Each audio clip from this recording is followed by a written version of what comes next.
In the south of Odisha, on the border of Andhra Pradesh and Odisha, is a big mountain called Mahendragiri. That is elephant country. And there are elephant trainers out there.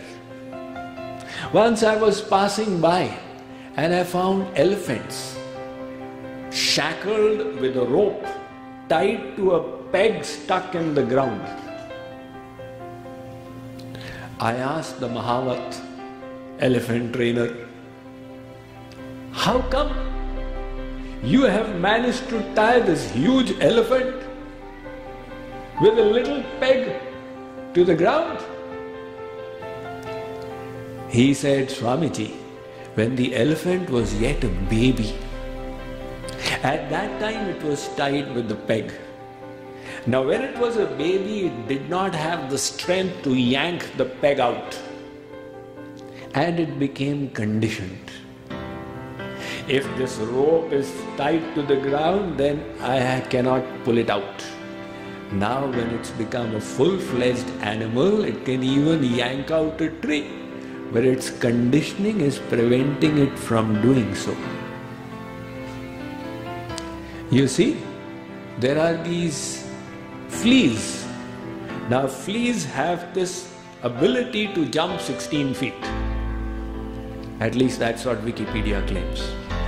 16 feet. But you do an experiment.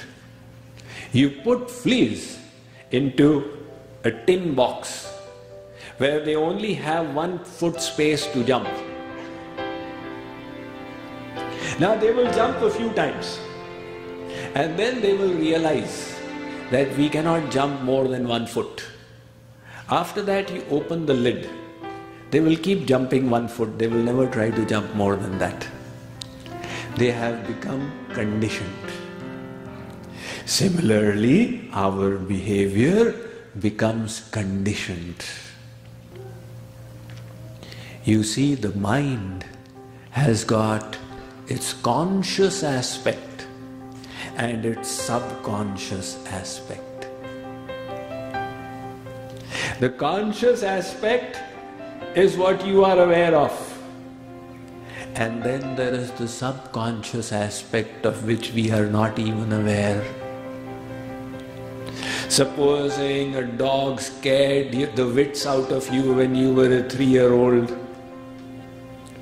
Now you've developed this phobia for dogs and even you don't realize why it is happening to me. But it is embedded in the subconscious. So every time a dog makes its appearance, you become scared.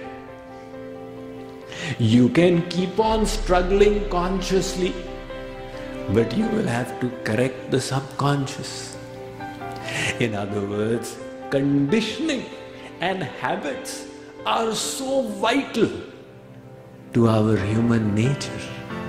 Practically 90% of our behavior and thought is determined by it.